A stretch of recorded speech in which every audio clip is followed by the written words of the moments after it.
Para proteger o seu povo e também com a coluna de fogo para aquecer o seu povo. Pai, o Senhor é o Deus que fez tantas maravilhas, meu Senhor, no Velho Testamento e no Novo Testamento e ainda hoje. O Senhor é o mesmo Deus, Pai, que realiza as mesmas maravilhas, meu Senhor. Senhor, que possamos acreditar que o Senhor é o mesmo Deus. Que possamos acreditar que o Senhor é o Deus que ressuscita mortos. E mortos, não só mortos físicos, mas mortos espirituais, Pai. Que o Senhor possa ressuscitar, alimentar, fazer crescer a nossa fé em Ti, meu Deus. Porque a Sua palavra, meu Pai, diz que por se multiplicar a iniquidade, o amor de muitos se esfriariam. E o que estamos vendo verdadeiramente é a Sua palavra se cumprindo. A Sua palavra também diz, meu Pai, que, meu Pai, chegaria o tempo que as coisas que não são, elas seriam vistas como que são. E o que estamos vendo verdadeiramente nesta terra é isso se cumprindo, a Sua palavra, Pai. Então eu sei que o Senhor Jesus está às portas, mas a Sua palavra também diz que aquele que está de pé, cuide-se para que não caia. Pai, nos fortalece, meu Pai. Nos fortalece, Senhor, para que verdadeiramente nós possamos estar alicerçados na rocha que é Cristo. Deus, em nome do Senhor Jesus, que esse dia não seja mais um dia de consagração, mas sim seja um dia na Sua presença, um dia entregando as nossas primícias do nosso dia em Tuas mãos.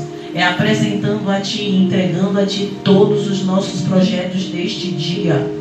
E que se os meus irmãos que aqui se encontram ainda não fizeram isso, que façamos juntos, entregando a Deus o controle do nosso dia de hoje, o controle das nossas ações de hoje, e que as nossas decisões possam ser tomadas primeiramente por Ti, Senhor.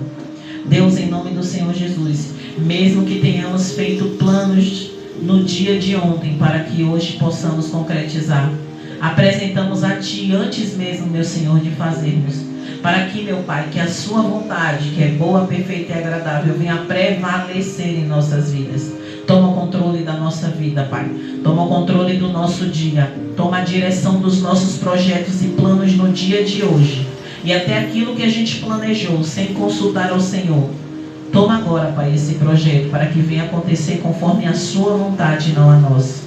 É isso que eu te peço em nome do Senhor Jesus. Mais uma vez eu sou da igreja com a paz do Senhor Jesus, amém? Amém. A presença do Espírito Santo de Deus é forte neste lugar. Desde quando o pastor Tiago estava intercedendo e também louvando, eu senti a presença do Espírito Santo, porque a palavra do Senhor ele é fiel. Quando diz onde tem 2 ou 3 reunidos em seu nome, não no nome do pastor, não na placa da igreja, mas no nome do Senhor, ele se faz presente. E eu senti a presença dele neste lugar. Então, a igreja, não perca a oportunidade de ter o seu mestre do seu lado, de ter o seu mestre aí ouvindo as suas petições, mas também prestando atenção na palavra dele, a qual ele entregou a mim hoje como um pãozinho quentinho. Porque até há 1 hora atrás, 1h30 atrás, o Senhor ainda não tinha dado a palavra nem ao pastor e nem a mim. Mas após a oração, ele entregou a palavra de imediato. E assim estou aqui para fazer a vontade dele, amém? Espírito Santo, mais uma vez eu te peço, conduza todas as coisas. O teu servo já orou por mim. Eu quero pedir perdão por qualquer coisa que eu fiz ou que eu falei. Perdão à minha família, perdão ao Senhor, Deus. Porque eu quero estar digna do seu altar. Eu não quero estar como sepulcro caiado. Por fora, muito bonito, mas por dentro, podridão. Eu quero estar limpa diante de Ti, meu Senhor. Então, que eu possa ser perdoado por Ti, por minha família, por meus irmãos em Cristo, por algo que eu tenha feito ou falado. Para que isso não venha a subir como memorial mal de acusação contra mim no grande dia. Eu quero compartilhar com a igreja a palavra que o Senhor me deu. Uma palavra muito conhecida. Eu acredito que meu filho conhece essa palavra como uma das primeiras que ele conheceu na Bíblia, que está lá no livro de Êxodo, capítulo 20. Aleluia. Quem puder, abre seu exemplar da Bíblia. Louvado seja o nome santo do Senhor Jesus. E como a igreja já sabe o que é que o livro de Êxodo, no seu capítulo 20, diz, fala sobre os 10 mandamentos. E aí, para não demorar e dar tempo de eu concluir tudo que o Senhor me entregou nesta manhã, eu vou começar a leitura. Então falou Deus todas essas palavras, dizendo: eu sou o Senhor teu Deus, que te tirei da terra do Egito, da casa da servidão. Não terá outros deuses diante de mim. Não farás para ti imagem de escultura, nem alguma semelhança do que há em cima nos céus, nem embaixo na terra, nem nas águas debaixo da terra. Não te encurvarás a elas, nem as servirás, porque eu, o Senhor teu Deus, sou Deus zeloso, que visito a maldade dos pais nos filhos até a 3ª e 4ª geração daqueles que me aborrecem. E faço misericórdia em milhares aos que me amam e guardam os meus mandamentos. Não tomarás o nome do teu Deus em vão, porque o Senhor não terá por inocente o que tomar o seu nome em vão. Lembra-te do dia do sábado, para o santificar. Será versículo 9. 6 dias trabalharás e farás toda a tua obra, mas o 7º dia é o sábado do Senhor teu Deus. Não farás nenhuma outra, nem tu, nem teu filho, nem tua filha, nem teu servo, nem tua serva, nem teu animal, nem teu estrangeiro que está dentro das tuas portas.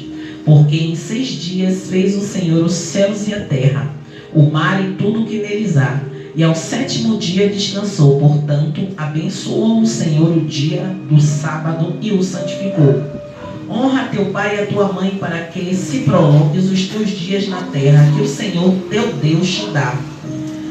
Não matarás, não adulterarás, não furtarás, não dirás falso testemunho contra o teu próximo, não cobiçarás a casa do teu próximo, não cobiçarás a mulher do teu próximo, nem o servo, nem a sua serva, nem o seu boi, nem o seu jumento, nem coisa alguma do teu próximo. Aqui estão os 10 mandamentos, que foi o que o Senhor me deu logo após a oração, quando eu acordei. E eu perguntei ao Senhor o que Ele queria dizer a nós que já conhecemos esses 10 mandamentos. E isso quer dizer que não só os evangélicos conhecem os 10 mandamentos. Eu acho que todo mundo nessa terra que um dia aprendeu a lei ou teve qualquer ensinamento, seja da religião católica ou da religião evangélica, aprendeu os 10 mandamentos quando criança.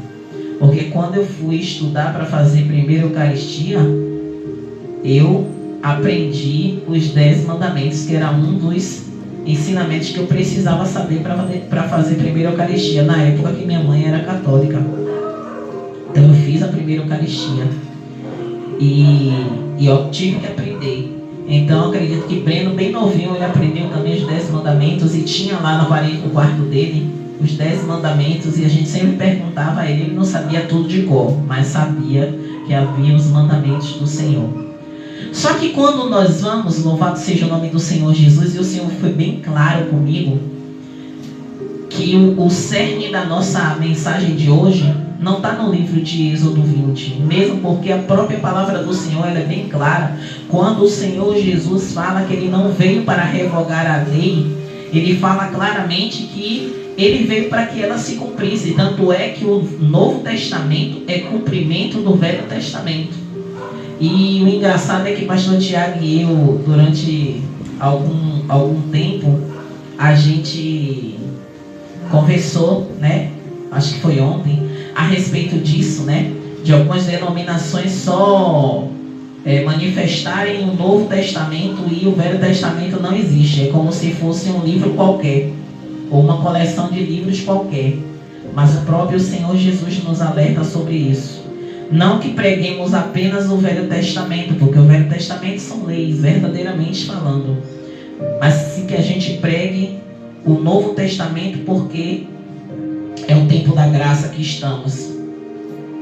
Mas se o próprio Senhor Jesus foi bem claro conosco, e Ele mesmo deixou claro que Ele estava ali para cumprir, quem somos nós para não cumprir? Eu quero que a igreja abra sua Bíblia no livro de Mateus, no capítulo 22. Louvado seja o nome santo do Senhor. Bem rapidinho, quem puder, quem é bom em endereço, como diz o pastor Luciano Subirá. Quem é bom de endereço, Mateus 22, verso 36 ao 39. Louvado seja o nome do Senhor. Que diz a respeito disso exatamente? No livro de Mateus 22, eu vou ler o 34 para poder vocês entenderem o contexto da palavra, que diz o seguinte: os fariseus, ouvindo que ele tinha, o que ele fizera emudecer os saduceus, reuniram-se no mesmo lugar, e um deles, doutor da lei, interrogou-o para o experimentar, dizendo: mestre, qual é o grande mandamento na lei? E Jesus disse-lhes: amarás o Senhor teu Deus de todo o teu coração, de toda a tua alma e de todo o teu pensamento. Este é o primeiro e grande mandamento. E o segundo, semelhante a este, é: amarás o teu próximo como a ti mesmo. Destes dois mandamentos dependem toda a lei e os profetas. E o Senhor frisou bem claramente a respeito do que Jesus falara para aquele fariseu, para aquele grupo de fariseus que estavam ali, para testar Jesus. Mas o próprio Jesus, ele foi bem claro e bem sucinto, que ele mencionou as Escrituras. Jesus não falou nada que viesse da mente dele, ou ele achasse que era certo. Ele podia, inclusive, os fariseus, naquele momento, esperavam até que Jesus fosse falar a respeito do guardar o sábado.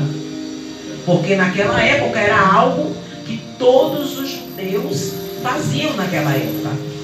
Mas o Senhor Jesus, ele foi bem claro quando ele disse que o primeiro e o grande mandamento era: amarás o Senhor teu Deus de todo o teu coração, de toda a tua alma, de todo o teu pensamento. Aí você vai dizer: mas missionária Rosana, dentre os mandamentos que Moisés escreveu, não tem dessa forma escrito. Mas aí eu digo à igreja, o Senhor Jesus, ele foi claro e muito fiel às Escrituras, mostrando que não só ele, mas ensinando a cada um de nós que temos que ter guardada verdadeiramente a palavra do Senhor em nosso coração.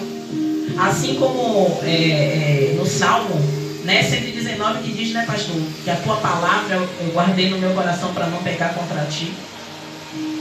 E isso é verdadeiramente, porque quando eu sempre falei à igreja, nos meus momentos de batalha espiritual, o Senhor sempre me orientou a usar a própria palavra dele para combater o mal.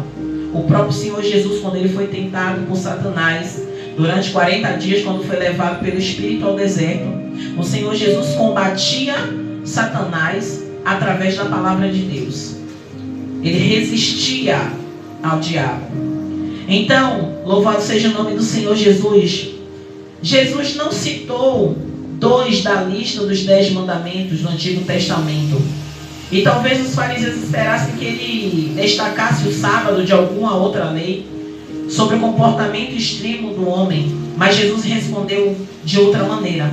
As palavras que ele citou não eram dos 10 mandamentos daquela lista.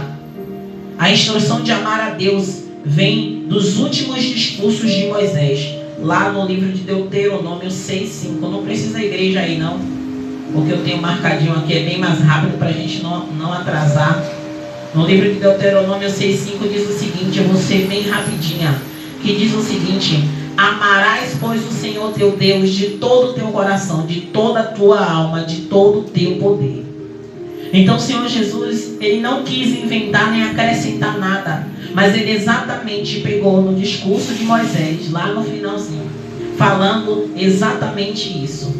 Então Jesus não acrescentou nos 10 mandamentos lá de Êxodo 20, mas ele falou o que Moisés tinha dito aqui. E ainda o segundo mandamento também está no Pentateuco, lá no livro de Levítico, no seu capítulo 19. Eu botei tudo marcadinho aqui para poder não atrasar a ministração. No verso 18, que diz, na parte B, louvado seja o nome do Senhor Jesus: amarás o teu próximo como a ti mesmo, eu sou o Senhor. Então, igreja, muitas vezes a gente acha que o Senhor Jesus, deixa eu falar a palavra até romantizou. Que agora, ultimamente, a gente ouve muito falar sobre isso. Romantizando o pecado. E não tem nada a ver com o que eu estou falando isso aqui. Mas pensam até que Jesus romantizou os mandamentos para poder deixar aquela forma de amar. Não, o Senhor Jesus foi bem claro. Ele seguiu o que a lei falava sobre amar a Deus e amar o próximo. E muitos dizem assim, ainda hoje, mas a gente vai resumir apenas nesses mandamentos? Não, porque o próprio Senhor Jesus, ele fala que ele não invalida os mandamentos. Louvado seja o nome do Senhor Jesus. Jesus claramente viu Deus acima do homem. E o serviço a Deus acima das causas humanitárias. Isso não profissional. A importância de servir ao outro é claramente de grande importância no ensinamento bíblico. Igreja, eu estou tentando resumir ao máximo o que o Senhor me deu para eu não passar do horário, mas que seja feita a vontade de Deus e não a minha. O Senhor Jesus, quando ele resumiu esses mandamentos, o Senhor Jesus, ele trouxe claramente aquele princípio que diz lá em Mateus, deixa eu me lembrar, é Mateus 6,33, pastor, que fala: buscar primeiro o reino dos céus e a sua justiça. E quando Mateus, no livro de Mateus, ele fala isso, quando fala buscar a Deus, é demonstração de amor, sabe, evangelista? Quando fala buscar a Deus em primeiro lugar, você está dizendo a Deus: Deus, eu te amo. Deus, eu te amo acima de tudo. Eu te amo acima da minha família. Eu te amo acima do meu filho. Eu te amo acima do meu emprego. Eu te amo. E muitas vezes a gente acha que priorizar a Deus é algo de doutrina. E não é. Priorizar a Deus é dizer a Ele que você está amando Ele acima de todas as coisas. Muitas vezes a gente prioriza, e eu me lembro uma mensagem, uma frase que eu li muito, aquilo ali me impactou, que falava o seguinte: você se lembra daquilo que é importante para você. E aquilo ali, sabe como foi um soco na boca do estômago, igreja? Porque muitas vezes a gente lembra de tudo, menos de orar. Muitas vezes a gente lembra de tudo, dá prioridade a tudo. A gente às vezes faz cronograma. Tem pessoas que fazem cronograma semanal e não inclui ir à igreja.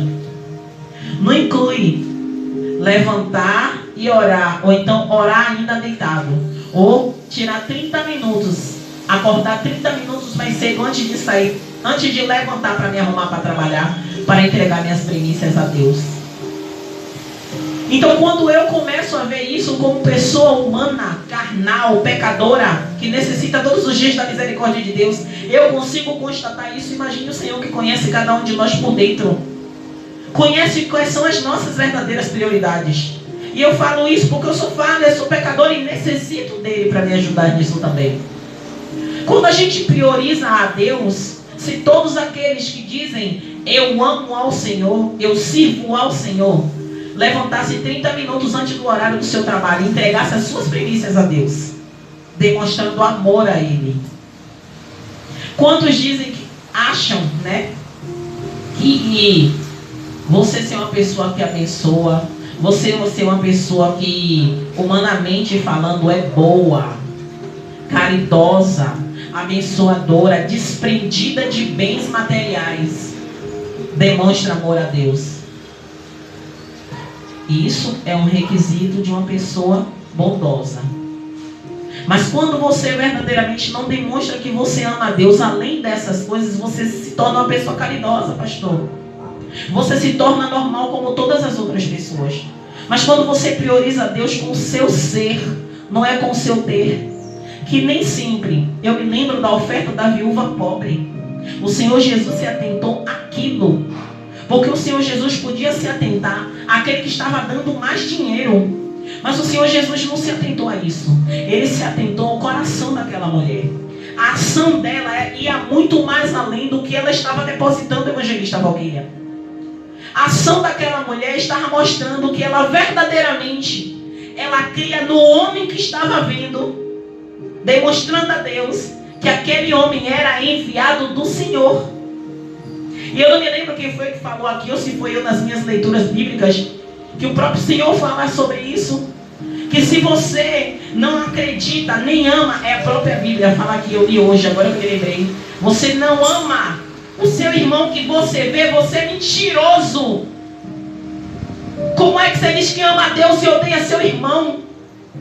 Como é que você diz que ama a Deus e você não serve a Ele com o seu coração verdadeiramente contrito a Ele? Porque servir a Deus é totalmente diferente do que a gente faz aqui na igreja. A gente precisa entender isso. Servir a Deus não é estar como oficial, bem trajado, bem vestido, não. Servir a Deus é você servir aquele menor. Sabe como o Senhor fala? Servir aos órfãos e às viúvas. Hoje, são aqueles menos favorecidos que estão lá fora carecendo de alimento, carecendo de uma palavra, de um abraço. Quantas pessoas estão morrendo de depressão porque não tem ninguém para lhe desejar um bom dia pelo WhatsApp, pela janela. Ah, porque está na pandemia, eu não posso sair, mas da sua janela você pode abençoar vidas. Dizer, Jesus te ama, eu me preocupo com você, como você está. Hoje nós nos fechamos neste aparelho e achamos que estamos fazendo muita coisa.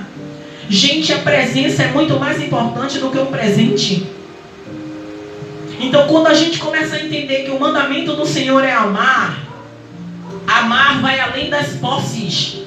Amar é um sentimento que você precisa pedir a Deus se você não sentir isso por ninguém. Porque Ele vai lhe dar. Porque se vem dele. Eu sempre digo isso, quando você desperta amor por alguém que humanamente é desprezível, não vem de você não. A própria Bíblia ensina você a amar o seu próximo. Amar, ainda diz o seguinte, ore por aquele que vos persegue. Você sabe o que é isso? É amor. Mas você não vai orar por quem te persegue com amor, não. Mas despertar diante de Deus o desejo de amar aquela pessoa. Porque você vai orar uma vez sem vontade, 2 vezes sem vontade, 3 vezes sem vontade. Mas vai chegar um tempo que você vai perceber que quando você começou a orar, até o momento que você está orando, mudou. As coisas mudaram. Não a pessoa pode continuar te perseguindo, continuar te maltratando, te caluniando, porque a pior coisa é você ser caluniado quando você é inocente. A pessoa te caluniando, dando mau testemunho de você, você sendo inocente. Mas quando você ora e intercede por aquela alma, você está dizendo a Deus, Deus, Ele está fazendo tudo isso, mas eu quero orar para que aquela alma seja alcançada por Ti. Isso é uma demonstração de amor que não vem de nós, vem dele. Quantas vezes a gente já chorou porque a gente foi caluniado, a gente foi apunhalado pelas costas, traído, machucado, maltratado. Mas bastava uma palavra nossa para com Deus. Me ajude, Pai, porque eu não consigo sozinho. Me ajude a perdoar, me ajude a orar, me ajude a interceder. O Senhor me lembrou Jó, que enquanto os 3 amigos de Jó falavam horrores de Jó, e Jó ali inocente, e aqueles homens ali, falando de Jó, e não foi pouca coisa. Mas Deus só mandou ele fazer uma coisa: ore por seus amigos. Quais de nós, depois de receber uma avalanche de acusações, quais de nós, eu falo de nós porque eu me encaixo nisso, igreja, quais de nós, porque eu já passei por isso, não como Jó, mas eu já fui caluniada e já levantaram uma avalanche de acusações contra a minha vida, e eu inocente. E sabe o que foi que Deus me orientou? Fique em silêncio. No auge do meu sofrimento e da minha dor. E eu disse, eu não posso nem me defender. Ele disse, não, em silêncio. E não foi um dia, não foi 2 dias, não foi 3 dias, e aquilo ali doía, porque você via os olhares das pessoas e você não podia dizer nada. E as pessoas acreditavam que era verdade. E num belo dia, ele disse a mim que ele me justificaria, mas a gente sempre pensa que é amanhã, depois da manhã, daqui uma semana. E demoraram exatamente 3 meses, se eu não me engano, 3 ou foram 2 meses. Até o belo dia que o próprio Deus, sabendo que eu era inocente, E sabendo que eu estava preparada para fazer o que ele me disse, o que ele me diria, ele disse: agora vá pedir perdão. Como é que você pede perdão por algo que você não fez? Eu disse: eu não consigo. E aí eu comecei a orar por mim e pela pessoa.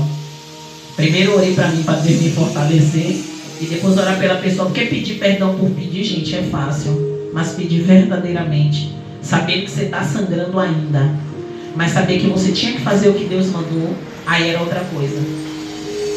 E aí eu fui, quando a pessoa apareceu, eu fui pedir perdão à pessoa. E disse à pessoa que você entendeu da sua forma, mas não foi o que eu queria, o que Deus queria que eu dissesse a você.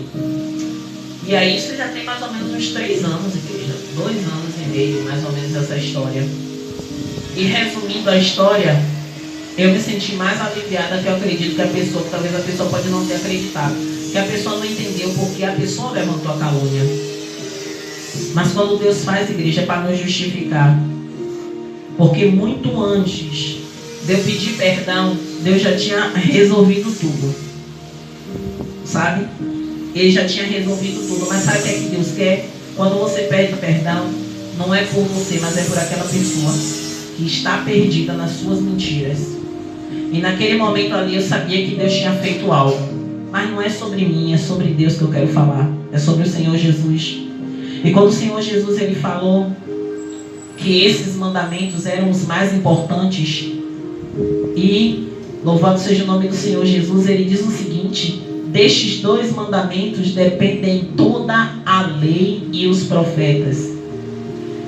Quando o Senhor Jesus ele fala a respeito disso, ele deixa bem claro que isso não quer dizer que os outros mandamentos eles são menos importantes, né? Porque naquela época os homens já obedeciam aqueles mandamentos, mas o Senhor Jesus quis deixar bem claro e trazer Deus para o centro de tudo que aqueles homens estavam fazendo como costume e doutrina já. Muitos já estavam já fazendo aquilo como a mensagem que eu trouxe há algum tempo atrás sobre o jejum que não agrada a Deus. Chegou o momento que aqueles homens faziam jejum só para aparecer, para mostrar que eram alguma coisa, que eram separados para jejuar. E não é isso que Deus quer. O jejum é intimidade com Deus para anular nós mesmos, a nossa natureza ruim. Porque quando a gente jejua, a gente queima a nossa natureza, a nossa carne. O jejum é para nós. Há momentos que a gente vai fazer jejum por um grupo, por um ministério. Mas a maioria dos jejuns é para nós, para mortificar a nossa carne, a nossa natureza. E quando o Senhor Jesus fala disso, fala exatamente disso, trazer Deus para o centro da nossa vida. E não estamos trazendo igreja, me desculpe, porque eu falo por mim também. Existem níveis espirituais na nossa vida que a gente progride, mas tem momentos que a gente regride. E Deus não pode comandar isso, porque a progressão vem de dedicação, de renúncia. A gente não vai progredir e se manter se a gente não continuar no mesmo nível. É a mesma coisa da água. Bote água no copo, pastor. Bote água no copo e bote um paninho, não precisa nem botar mangueira, nada. Bote um paninho aqui, ó, num nível diferente do que está essa água e deixa esse paninho aí. Depois de 2 dias, venha e veja se essa água está no mesmo nível. Não vai estar, por quê? Porque a água ela não vai evaporar não, o paninho vai descer, vai fazer com que a água caia gota a gota no chão. A mesma coisa é o nosso nível espiritual. Se a gente não se manter nesse nível, tentar progredir, a gente vai descer o nível. Por quê? Porque as coisas do mundo, a tendência é se encostar em nós. A tendência é essa. Os hábitos, os costumes são naturais de convivência. Porque a gente não convive 100% com crente. A gente convive, e o que o pastor falou ontem, tudo entra em nós através do que a gente vê. Tudo. Fica guardado aqui, ó, na nossa memória. E a média, acho que são 10 ou são 20 anos para aquela imagem sair da nossa mente. 20 anos, 20, né, pastor? 20 anos para aquela imagem sair da nossa mente. Imagine quanta porcaria a gente não já viu, tá tudo guardado aqui no HD. As que a gente viu ontem só vão sair daqui a 20 anos. Pense. Tá lá no inconsciente. Em algum momento ela desperta e aparece na sua mente. Quantas vezes a gente ouviu alguma piada, alguma coisa engraçada e do nada a gente tá dentro do ônibus dando risada. Em algum lugar que não é para rir, a gente lembra de uma situação e tá dando risada. Exemplo, tá num velório e você lembra de uma piada que alguém contou há 2 dias atrás e você começa a rir. Acontece. por quê? Porque a nossa memória, ela está lá. A nossa memória, ela também é fotográfica. Então, quando a gente anula o nosso eu, a gente coloca Deus no centro da nossa vida, da nossa vontade, do nosso ser, a gente não vai regredir. A gente vai progredir. Ah, mas vai ser de uma hora para outra? Não. Porque conforme a sua dedicação, a minha dedicação. Quando o Senhor Jesus diz que a gente tem que amar ao Senhor, servir é amar também, sabia? Aí você vai dizer, mas missionário, a senhora acabou de falar que está na igreja, não é? Não. Eu falei não só. Ou se eu falei anterior que não era, eu errei. Não só é isso. É muito mais. Eu sempre digo à igreja, gente, nossa obra é lá fora. Alguns foram separados para aceitar, outros não. Mas todos foram chamados para uma coisa. Ganhador de almas, pregador do evangelho. Como assim? A toda criatura. Se você achar que você não tem ninguém para pregar, vá lá na praça. Pelo menos um você vai achar para falar de Jesus. Mas se você não quiser ir na praça, não precisa não. Fica aqui parado na porta da igreja, que vai passar alguém para te ouvir. E se você não quiser, você pode ir passando. Não se preocupe que Deus vai direcionar a casa que você vai bater. E vai ter alguém precisando ouvir de Jesus. Então, igreja, louvado seja o nome do Senhor Jesus, para eu não me atrasar tanto. Louvado. É impossível amar a Deus sem amar ao outro. Um dos apóstolos de Jesus escreveu lá em 1 João, no capítulo 4, verso 20, diz: se alguém disser amo a Deus e odiar a seu irmão, é mentiroso. Pois aquele que não ama a seu irmão, a quem vê, não pode amar a Deus que não vê. Eu só estou fazendo o segmento da palavra que eu estava estudando para a igreja entender. Igreja, você não pode dizer que ama a Deus e odeia alguém. Se você odeia alguém, ore ao Senhor, para que você se liberte disso. E eu falo isso por mim, para a glória de Deus. Eu não tenho, graças a Deus. Mas se tivesse também, eu não chegaria aqui e mentiria para vocês e dizer assim, não, eu odeio alguém. Não. Porque a gente é humano, a gente é falho. E a gente pode sim, em algum momento, sentir raiva. Porque é da nossa natureza. Mas o próprio Senhor diz, se você não pode amar a seu irmão, a quem você vê, não pode amar a Deus que você não vê. Louvado seja o nome do Senhor Jesus. Finalizando aqui. O Senhor é maravilhoso, Deus. Jesus não nega a importância de obedecer às outras instruções do Novo Testamento, mas nos lembra que qualquer exigência divina se baseia no caráter de Deus. Dessa maneira, entendemos que o amor ao Senhor inclui obediência a todas as instruções que Ele nos deu. O mesmo Jesus esclareceu este fato quando Ele disse em João 14, que era minha última palavra aqui, que foi até um tema de uma das nossas campanhas, que era a campanha do amor. João 14, louvado seja o nome do Senhor Jesus, que diz: se me amais, guardarei os meus mandamentos, e que não me ama, não guarda com as minhas palavras. E aí o Senhor Jesus fala também, louvado seja o nome do Senhor Jesus, diz o seguinte aqui, ó, no 21, aqui começa no 15. No 21 diz o seguinte: aquele que tem os meus mandamentos e os guarda, este é o que me ama. E aquele que me ama será amado de meu Pai, e eu o amarei e me manifestarei a ele. Vocês estão entendendo, igreja, o que é que eu estou dizendo? Quando a gente tenta obedecer tudo que o Senhor nos ensina, tudo que o Senhor nos exorta, tudo que Ele nos orienta, não tem como não se cumprir o que Jesus está falando aqui, ó. Aquele que tem os meus mandamentos e os guarda, esse é o que me ama. E aquele que me ama será amado de meu Pai, e eu o amarei e me manifestarei a ele. Essa última parte aqui, Jesus vai se manifestar a todo aquele que obedece, que guarda, demonstrando amor ao Pai, demonstrando amor ao Filho. Igreja, a gente precisa entender isso. Se o Senhor está trazendo nesta manhã, já fundando a palavra, para ser bem sucinto, se o Senhor Jesus diz que guarda os mandamentos, será amado do Senhor, e Jesus se manifestará a ele, algo nos falta: obediência. Então que a palavra de hoje fique bem clara, que obedecer ao Senhor, aqueles mandamentos que o Senhor Jesus resumiu, que não vai invalidar os outros, mas que a gente entenda que amar a Deus é servir a Deus, e servir a Deus é servir a seu próximo, e servir a seu próximo inclui todo mundo, quem te odeia, quem não te odeia, quem você conhece, quem você não conhece, quem não merece, quem pode, quem não pode. Não tem que ter escala de amor. Você tem que amar e acabou. O amor é importante, mas não é amor de sentimento como a gente tem por um pai, por um filho, por um marido, por uma esposa, não. É um amor que vem de Deus.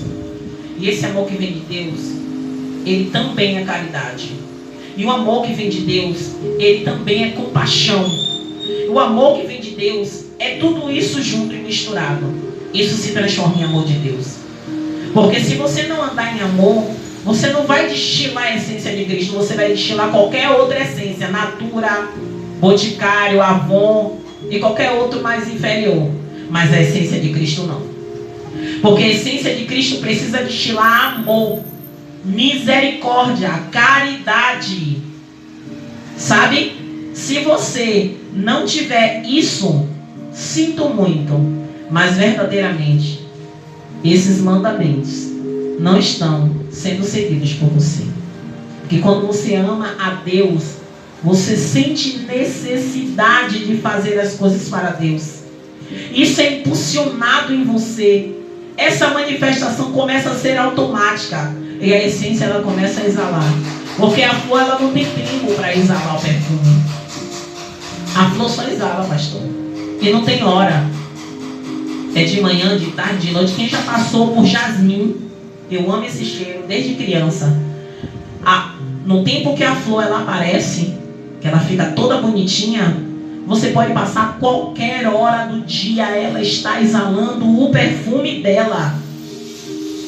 Então, nós precisamos entender que nós precisamos exalar o perfume de Cristo todo o tempo. E como é que exala? Através da manifestação do amor do Senhor. Não dele para conosco. Ele já manifestou o amor dele conosco, por cada um de nós. Mas é a nossa por ele. Em dedicação, em obediência, em renúncia, sabe? Em crescimento com ele, sabe? Para poder todas as outras coisas deixarem de acontecer na nossa vida, as coisas da nossa natureza e as manifestações dele crescerem. Amém, igreja? Louvado seja o nome do Senhor Jesus. Aleluia! E até aqui me ajudou o Senhor. Glória a Deus.